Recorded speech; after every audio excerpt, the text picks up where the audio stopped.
मसीह के नाम से सबको जय मसीह की। आज का वचन है मत्ती रचित सुसमाचार उसका 12 अध्याय 41 वचन।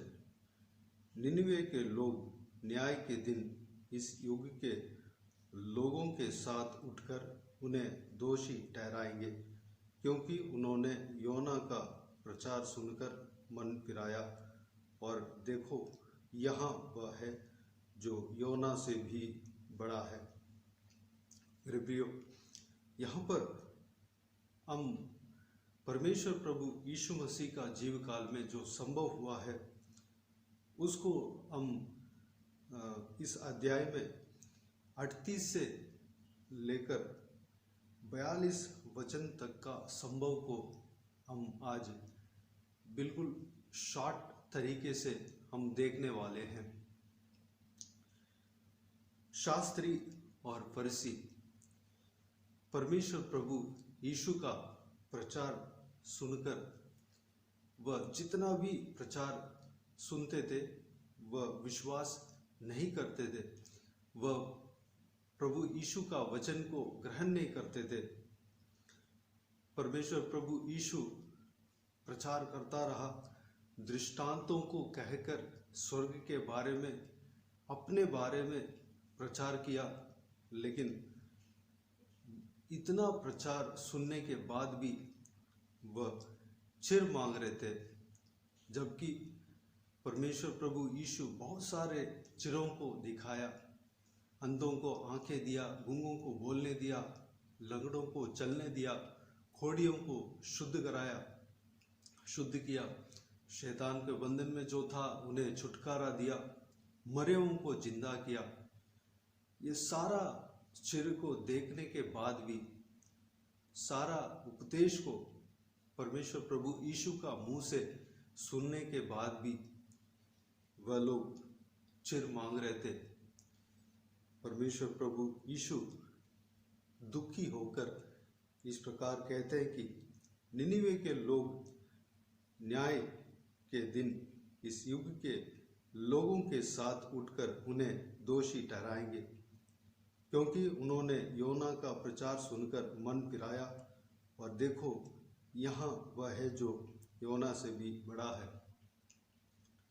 परमेश्वर प्रभु यीशु कहते हैं कि निनिवे के लोगों के मन फिराव के बारे में यहाँ पर परमेश्वर प्रभु कहते हुए हम देख सकते हैं। निनिवे के लोग पुराना नियम में बहुत सारे पाप किए थे, परमेश्वर के खिलाफ घृणित पाप किए थे, बहुत बुरा पाप किए थे, व्यभिचार में थे। परमेश्वर प्रभु यीशु उस समय उस निनिवे का पाप के वजह से उस देश में जो दंड पहुंचने वाला था, उस दंड से बचाने के लिए एक भविष्यद्वक्ता को उस देश में भेजा, उस शहर में भेजा। उसका नाम है योना। योना जब गया, परमेश्वर के बारे में प्रचार किया, और परमेश्वर के द्वारा जो निनिवे के लोग जो पाप कर रहे थे, उस पाप के नतीजा क्या होगा और 40 दिन में क्या होगा, वह सब बता रहा था। तो निनिवे के लोग सुना और मन फिराया और अपने आप को दीन किया। सारे देश के लोग, जानवर से लेके सब लोग परमेश्वर के सामने दीन हुआ और मन फिराया, उपवास रखा और माफ़ी मांगा, पश्चाताप किया। परमेश्वर ने उन्हें क्षमा किया, उस दंड से उन्हें बचाया। यहाँ पर परमेश्वर प्रभु यीशु इस संभव को कहते हैं, वह निनिवे के लोग इस युग के लोगों के खिलाफ साक्षी देगा, जो परमेश्वर प्रभु यीशु का सुसमाचार को सुनने के बावजूद भी विश्वास नहीं किया। परमेश्वर प्रभु यीशु का चिरों को देखने के बावजूद भी वह विश्वास नहीं किया। उनके खिलाफ साक्षी देंगे, उनके खिलाफ गवाह ठहरेंगे, उन्हें दोषी ठहराएंगे। मेरे प्रियो, हम परमेश्वर का, प्रभु यीशु का वचन को सुनते हुए आ रहे हैं, बहुत सारे दिनों से सुनते हुए आ रहे हैं, बहुत सारे सालों से, बहुत महीनों से सुनते हुए आ रहे हैं, लेकिन हम उस जीवित वचनों के द्वारा हमें उद्धार पाना है, तरक्की पाना है, हम कितने विश्वास कर रहे हैं, या शास्त्री और फरीसियों की तरह दोबारा चिर मांग रहे हैं, या हम विश्वास नहीं कर पा रहे हैं। मेरे प्रियो, एक बात को परमेश्वर अगर बार बार कहता है, हम विश्वास नहीं कर रहे हैं, तो मेरे प्रियो आज विश्वास करें। प्रभु यीशु जो कहता है वह सच है। प्रभु यीशु का वचन जो कहता है वह सत्य है। उसको कभी कोई बदल भी नहीं सकता, कोई बदलेगा भी नहीं, क्योंकि उसको बदल नहीं सकता। वह सत्य है, उसके अनुसार ही, जो सत्य वचन के अनुसार ही होकर रहेगा। हमें उस सत्य वचन का विश्वास करना चाहिए। प्रभु यीशु का मुंह से निकला हुआ बातें सत्य है, उस वचन के ऊपर विश्वास करना चाहिए। हमें विश्वास के जीवन में आगे बढ़ना चाहिए। हम फरीसी और शास्त्रियों के तरह हमेशा डाउट में नहीं रहना चाहिए। हम कठोर मन हमारे अंदर नहीं होना चाहिए। एक पथरीली जगह जैसे नहीं होना चाहिए। जहाँ बीज बोया जाता है वह जड़ पकड़ नहीं पाता, पौधा उगते ही सूख जाता है। उस तरह हमें नहीं रहना चाहिए। मेरे प्रियो, हमें विश्वास करना है।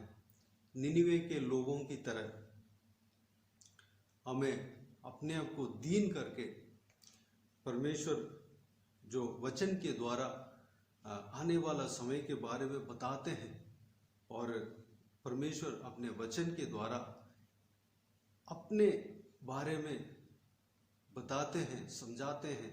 परमेश्वर का वचन में जो कुछ भी परमेश्वर ने कहा, उस सारे बातों को हमें विश्वास करना है, उसको ग्रहण करना है, उस बहुमूल्य वचन को ग्रहण करना है, मनन करना है, हमारा हृदय में रखना है। वही सत्य है। यह दुनिया बदल जाएगा, मिट जाएगा, लेकिन परमेश्वर का वचन नहीं मिटेगा। मेरे प्रियो, हमें विश्वास करना है। निनिवे के लोगों की तरह हम परमेश्वर का वचन को सुनकर अपने आप को दीन हो जाना है। उनका वचन के अनुसार चलने के लिए अपने आप को परमेश्वर के हाथों में सौंप देना है। उनकी इच्छा के अनुसार चलने के लिए परमेश्वर के हाथों में सौंप देना है। परमेश्वर कार्य करेगा, परमेश्वर आपको मदद करेगा, परमेश्वर हमें चलाएगा। जब हम सौंप देते हैं, परमेश्वर हमें चला। मैं विश्वास करता हूँ इस तरह जब हम बोलते हैं, परमेश्वर हमें स्वयं चलाएगा, पवित्र आत्मा चलाएगा, पवित्र आत्मा हमें मदद करेगा। मेरे प्रियो, हमें विश्वास करना है। आज ही हम इस बात पर हम ध्यान दें और परमेश्वर के हाथों में समर्पित करें। परमेश्वर ही सच्चा है, परमेश्वर प्रभु यीशु ही जीवन है, परमेश्वर प्रभु यीशु ही सही मार्ग है। हमें सौंपना है, उनके हाथों में, उनके चरणों में सौंपना है, उनके पीछे हमें चलना है। मेरे प्रियो, इस वचन के अनुसार चलने के लिए अपने आप को परमेश्वर के हाथों में समर्पित करें। आइए हम प्रार्थना में जाएं। स्वर्ग पिता दयालु परमेश्वर, आपको धन्यवाद देता हूँ आज के इस बहुमूल्य वचन के लिए। आपको धन्यवाद देता हूँ परमेश्वर।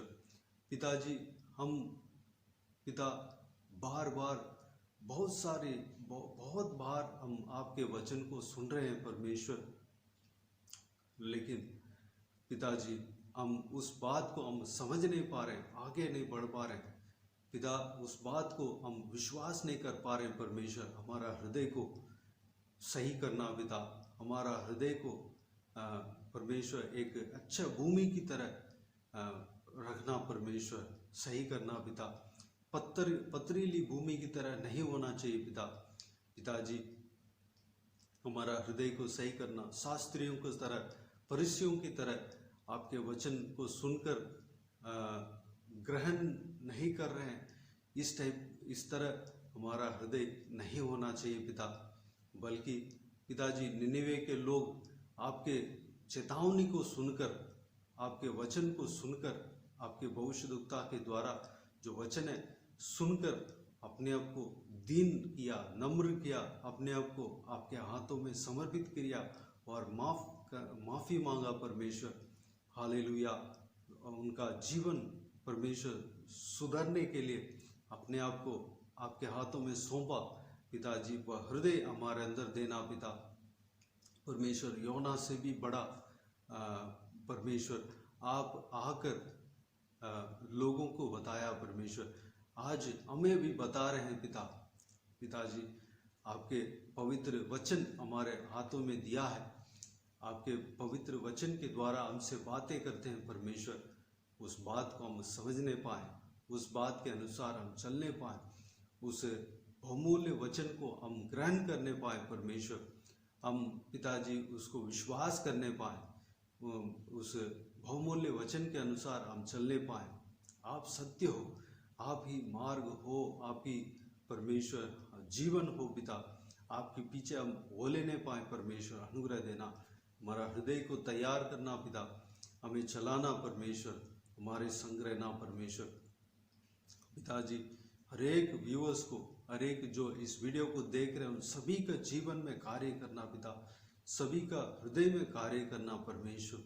हालेलुया। जो कुछ भी बात आप उन्हें, जो कुछ भी बात कहा परमेश्वर, उस बात को ग्रहण करने पाए पिता, उसके अनुसार चलने के लिए अपने आप को आपके हाथों में समर्पित करने पाए परमेश्वर। जो कोई भी जन उस बात पर समर्पित किया, हालेलुया, चलने के लिए सौंपा, उन सबको आशीष देना और आगे बढ़ाना, विश्वास के जीवन में आगे बढ़ाना, आत्मिक जीवन में आगे बढ़ाना, उनके जीवन में आपकी योजना पूरा होने देना परमेश्वर। धन्यवाद देता हूँ पिता। हालेलुया। बाकी सभी को आशीष देना, सारे लोगों को आशीष देना पिता, संभालना। बाकी सारे बातों को आपके हाथों में समर्पित करते हैं। सारा दुआ प्रार्थना को प्रभु यीशु मसीह के नाम से मांगते हैं, सुन और ग्रहण कर। आमीन आमीन।